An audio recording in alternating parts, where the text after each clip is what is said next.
Hey everybody, this is Russ from Metro Game Core. You may not know this, but there are a ton of handhelds out right now. In fact, the market has totally exploded. There are so many good options out right now that I often hear about people having a combination of handhelds. And so that's what I want to talk about today, the good and bad that comes from owning one or two or even three handhelds and using them all together. We're going to cover everything from like the highest end stuff, like the handheld PCs, all the way down to the cheap stuff as well, and how some of them may complement the other. We'll also talk about my favorite choices for each of these categories and which ones might be the best fit for you. And so without any further delay, let's go ahead and dive in.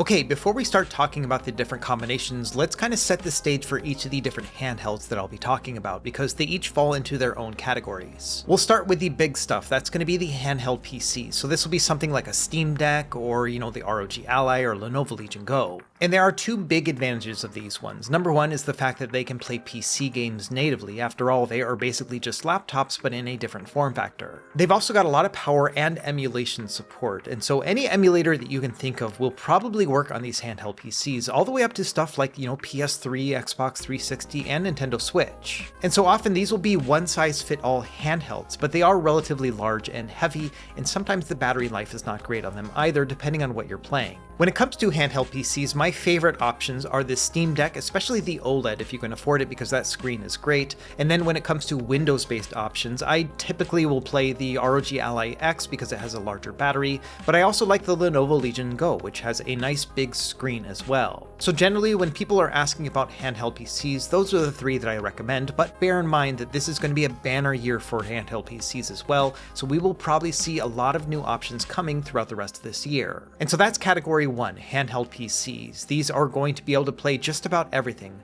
but they're expensive and can often be heavy as well as have poor battery life. The next of our four categories are Android-based handhelds, and there's a wide variety here. You can find some really powerful options. They're essentially going to be more modern-day smartphones, but with controllers attached, and these prices will rival those of those handheld PCs. And you can also find some for relatively cheaper. I would say around the $150 price point will still give you really good bang for your buck. Now, the advantages of Android-based handhelds is that they're using an ARM-based architecture, which means that they are a lot more power efficient. This often means that even though these handhelds are much lighter than the handheld PC counterparts, they also will have much better battery life. And when it comes to emulation on the Android ecosystem, it's pretty good. You're going to be able to play basically up through PS2 with a little bit of like Wii U and Nintendo Switch, but you're not going to be able to play stuff like PS3 and Xbox. And that's unfortunately just one of the software limitations of Android, is that development is not quite as robust as it is on a handheld PC. But another thing that these handhelds do really well is game streaming. Many of these will have excellent displays, for example OLED panels,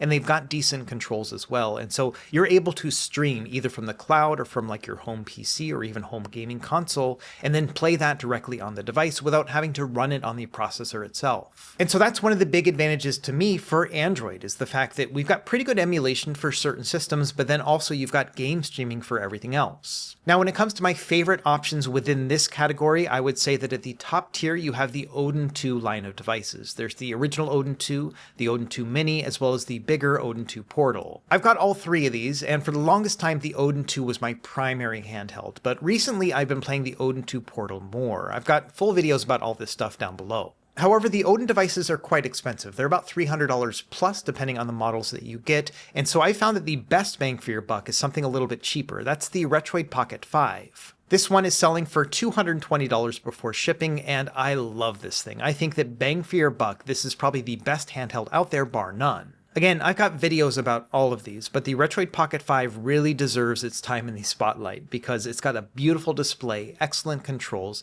and enough power to be able to play most everything that you can on Android. Now, if you're looking for something a little bit lower in budget, then I would probably recommend the Amronic RG406H. This one sells for about $160 and is not quite as powerful as the Retroid Pocket 5 and also doesn't have an OLED display, but it's got a nice 4-inch 4:3 aspect ratio screen, which makes it really good for retro gaming all the way up to stuff like GameCube and PS2. And so that's a quick summary of Android devices. You'll be able to emulate some stuff as well as do game streaming on it, and you've got a lot of variety in terms of choice. Okay, our third category is going to be rather broad. I'm just calling it retro handheld. So this is going to be relatively smaller and cheaper handhelds that usually are running a Linux-based operating system. And I cover these things all the time. I've got a new review coming out for these almost every single week. There are so many of them. But the main advantage of these is that they are cheap. You will often find them for under $100, and they'll be able to play up through like PlayStation 1, no problem. You'll be able to squeeze out a little bit of performance in other systems, but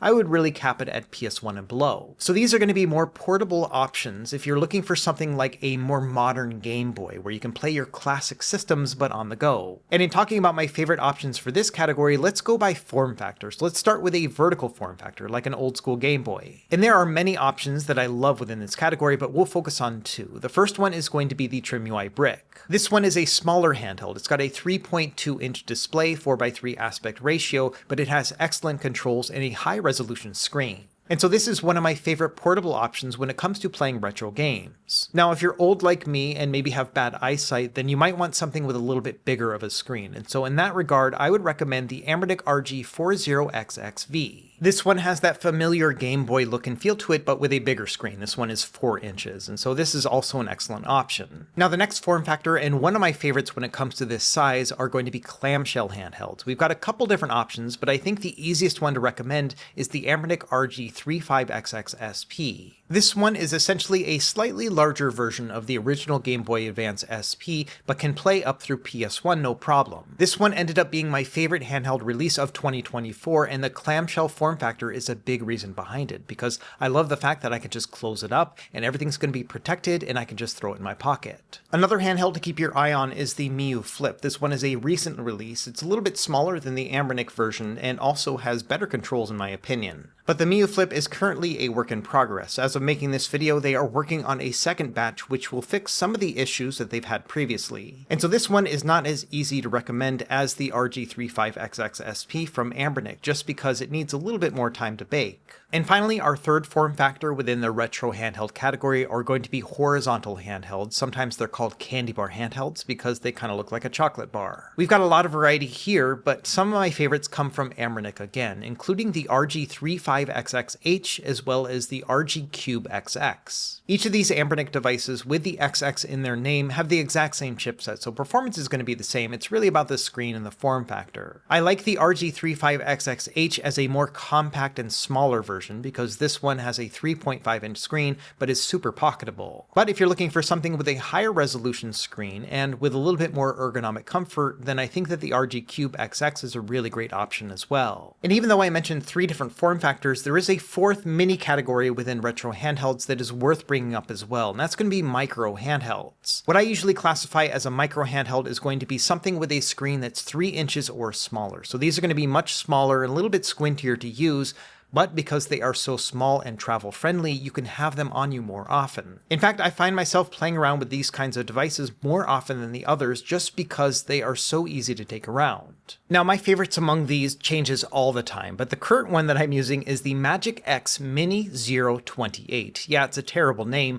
but it is a pretty neat little handheld. Another long-term favorite has always been the original Miyoo Mini. This one's got a wonderful operating system to it, and it's just so cute and tiny, so I love playing this one as well. And so long story short, the retro handhelds category is probably the most complicated of all of them because there are so many different form factors and different sizes to choose from. And we have our 4th and final category, which are going to be what I'm calling niche devices. Now, these generally will be devices that have a single use case, like playing a certain system, or their original hardware that has been modded to be able to play others. And so an easy example here would be the Nintendo 3DS, which is very easy to mod, and after you're done with it, you'll be able to play a bunch of 3DS and DS games, and then also emulate some other systems, including Game Boy Advance. And so sometimes if you've already got a 3DS lying around, that may be one of your best choices right there. I'd say the same thing with the PlayStation Vita, which is going to be able to play obviously Vita games, but then also PSP games and PS1 games really well. This one is also easy to mod. I've got guides for all this on this channel, and that's going to allow you to also use emulation on it. So you can play stuff like Super Nintendo on it as well. Now, beyond original hardware, there are other niche use devices. So a good example is going to be the Anbernic RG34XX. Because this one has the XX in its name, it is able to play other things, but you can see that it basically just looks like an original Game Boy Advance. Even this screen is perfectly suited for GBA games, and so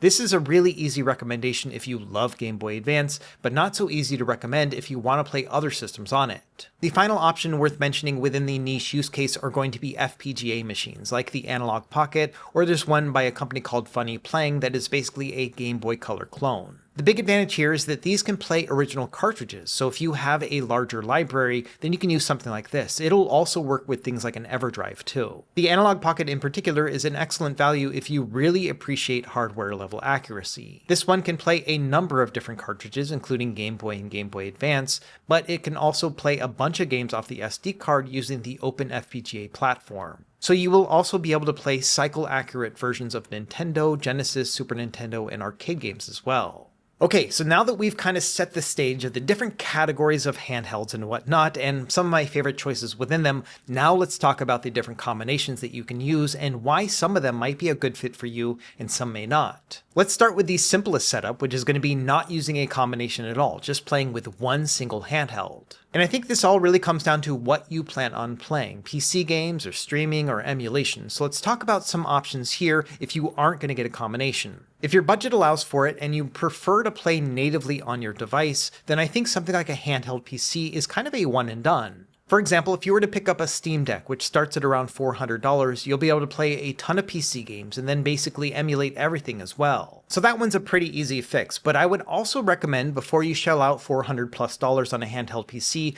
consider the fact that an Android device might actually meet all your needs. For example, if you've already got a gaming PC, you could stream from that onto an Android device, and we've got a lot of tools out there that make this a very simple process. And even though streaming was pretty lousy in years previous, I think it's actually hitting kind of a sweet spot right now. In fact, I play a lot of PC games stream onto my Android handhelds, and I love that experience. In addition, if you already own a home gaming console like an Xbox or a PlayStation, you can just stream those to an Android-based handheld very easily as well, and so that might be an excellent fit too. And the great thing is that Android-based handhelds are going to be cheaper and have longer battery life, and so this might actually meet your needs if you are trying to play PC games around the house or on the go. In addition, if you're looking for a handheld mostly for emulation, and you're really going to cap out at around PS2, then I think that there are plenty of Android-based options out there as well. You don't have to spend all that money to get something like a Steam Deck. Again, going back to the Retroid Pocket 5 for around $220 before shipping, that is going to be able to play the vast majority of GameCube and Wii and PS2 games, and so that's going to be an excellent fit. Now, if you're just specifically looking for retro game emulation, for example, you want to play like your old favorite Super Nintendo or Game Boy games from back in the day,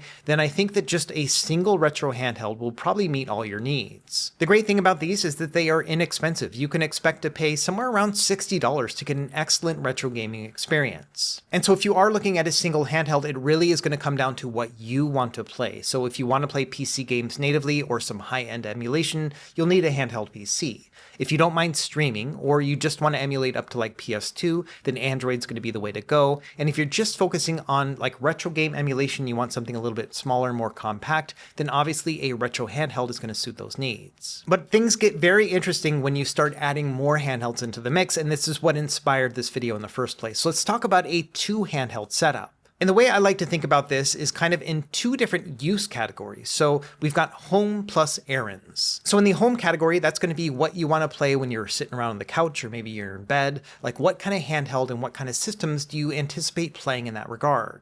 Now for the errand side, I think that's going to be devices that you're going to take around with you. For example, you got to go, wait for piano practice or whatever. Like you want to have something to play right then, but maybe you don't want to lug around like a big old handheld PC. And so this two handheld setup is really interesting for me because I like to think about what am I going to play at home, and then also what am I going to play out in town when I'm going out and about. And again, when it comes to the home side, I like to picture where I'm going to be and what I would most likely want to play. So sitting on the couch, I'm usually going to want to play something like PS2 or maybe some Nintendo Switch. And so that kind of makes me gravitate towards a more Android-based device. However, there are also times when I don't want to play a PC game at my desk. And so often I will just grab like an ROG Ally X and then play that on the couch as well if I do want to play a specific PC game. However, with a bunch of these new Android-based devices with their big excellent screens like on the Odin 2 Portal, and with the new tools that we have for streaming, I found that I'm just more likely to stream from my PC than actually play a handheld PC, which again can get pretty heavy and also doesn't have great battery life. And so I found that more often than not, when at home, I've been playing Android-based devices, which is kind of surprising given the fact that I do have handheld PCs to choose from. But in this day and age, it's hard to find something that Android cannot do. Between all of the emulation as well as streaming options,